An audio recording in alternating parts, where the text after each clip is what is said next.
Kim Pao halo-halo commercial, biglang naging engagement video. Grabe ang imagination ng fans. Kim Pao project, confirmed na ba? Citing sa ABS-CBN, nagpainit sa social media. Fresh look ni Paolo, bagay na bagay sa taste ni Kim. Fans, nawindang. Tara, kwentuhan muli tayo.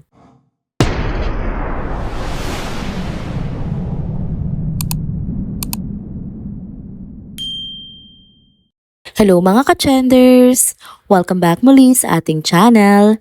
Kung bago pa lamang kayo dito, huwag nang kalimutang mag-like, mag-subscribe at i-hit na rin ang bell notification para lagi kayong updated sa mga balitang trending at napapanahon. Hi mga ka-trenders! Naku, andito na naman tayo sa ating tambayan para sa isa na namang nakakakilig at nakakaaliw na tsikahan tungkol nga sa ating paboritong tambalan. Grabe ang daming ganap lately, kaya tara na't umpisahan na natin ang ating tsikahan. Unang topic natin sa video update na ito, ang usap-usapang Kim Pao digital commercial na agad kinargahan ng pagkadilulu ng mga fans. Aba, nagtrend na naman nga sina Kim Chiu at Paolo Avellino dahil sa isang simpleng ad na naghatid ng matinding kilig at imahinasyon ng marami. Ang tanong ngayon, nag-propose na nga ba si Paolo kay Kim o gawa-gawa lang lahat ng ito? Ayaw talagang tantanan ng mga solid Kim Pao fans ang idea ng isang real-life love story sa pagitan ng dalawa. Kahit simpleng commercial lang ng halo-halo mula sa isang Chinese fast food chain, nagawan nila ng mala fan fiction level na twist. Sa mismong ad nga, makikita natin sina Kim at Paolo na sabay nagbabike, tapos nagpahinga saglit. Umalis nga si Paolo tapos pagbalik niya, may dalang halo-halo na inabot niya nga kay Kim. Ang wholesome lang ng moment na ito, pero eto na nga, dito na pumasok ang plot twist mula sa isang fan. Ang commercial ay pinost nga ng ex-user na si at Miss OMG, pero hindi lang basta share, may paandar pa. Pagkaabot nga daw ni Paolo ng halo-halo kay Kim, bigla raw may lumabas na ring icon as in sing-sing na parang sinasabing nag-propose na nga si Paolo.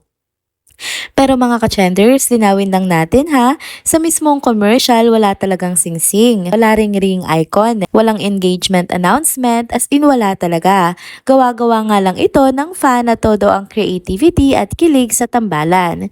Parang nag-imagine siya ng sariling ending na nag-viral tuloy. Tawan-tawang marami sa paandar na ito. Ang dami nga natuwa at naparea katulad na lamang ng isang comment. Quote and unquote, ha ha ha, yung commercial na naging love story at may pasabog sa last part.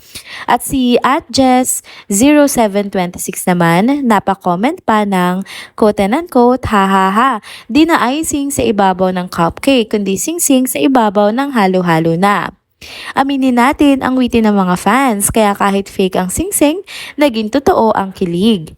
Pero sa totoo lang kahit alam nga nating guni-guni lang ito ng isang fan, nakakatuwang isipin na ganito nga ka-in love ang maraming tao sa tambalang Kim Pao.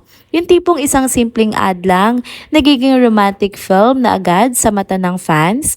So sa mga umaasa dyan, chill lang tayo. Wala pang proposal sa totoong buhay mga ka-trenders. Pero habang wala pa, masarap pa ring namnamin yung mga ganitong what if moments. Malay natin, 'di ba? Minsan ang mga kwento nagsisimula talaga sa mga imagination lang. Tapos nagkakatotoo rin sa huli. Abangan pa nga natin ang mga susunod na paandar ni Kim at Paolo. Baka next time, hindi na tayo magdilulu, kundi reality na talaga ang ating masaksihan. Next topic naman tayo mga ka-trenders. Naku, asahan nyo, mainit-init pa ito at talagang usap-usapan sa social media. Ito nga ay ang pagbisita ni Kim Chiu at Paolo Avellino sa mismong opisina ng ABS-CBN TV production noong isang araw. Diba alam nyo na kapag may mga ganitong sightings ang Kim Pao, siguradong trending agad online. At syempre, hindi mawawala ang mga bashers. Ayun na nga, andyan na naman ang mga nega na pilit pa ring sinisira ang tambalan ni Kim Chiu at Paolo Avellino. Pero sa totoo lang, parang malaking sampal na naman sa kanilang eksenang ito.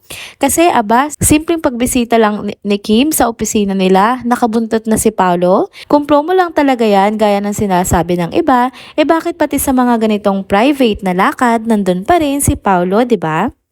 At ito pa, hindi nga rin nakaligtas sa mga mata ng netizens ang bagong gupit na buhok ni Paolo Avellino. Ang dami talagang kinilig, napakomment pa na ang linis naman ng look ni Paolo at bagay na bagay daw sa kanyang bagong buhok. Grabe, parang fresh na fresh ang aura niya ngayon. Syempre, hindi nakalimot ang mga fans sa dati na ngang sinabi ni Kim sa isang interview na gusto niya talaga sa lalaki ay yung clean look. Kaya ayun, lalo tuloy kinilig ang mga supporters ng King Pao. Parang may pa-soft launch na naman silang ganap noong isang araw eh.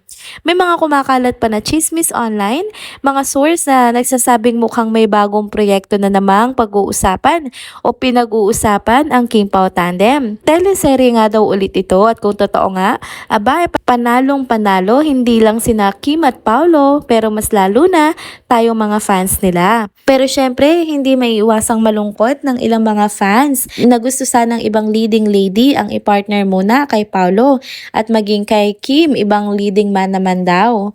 Pero kung tutuusin, mukhang totoo ang chismis na madami pa talagang naka-line up na proyekto para sa dalawa. Hindi nga lang ito basta tambalan, mukhang pinagkakatiwalaan na rin talaga sila bilang team, mapa on-screen man o off-screen.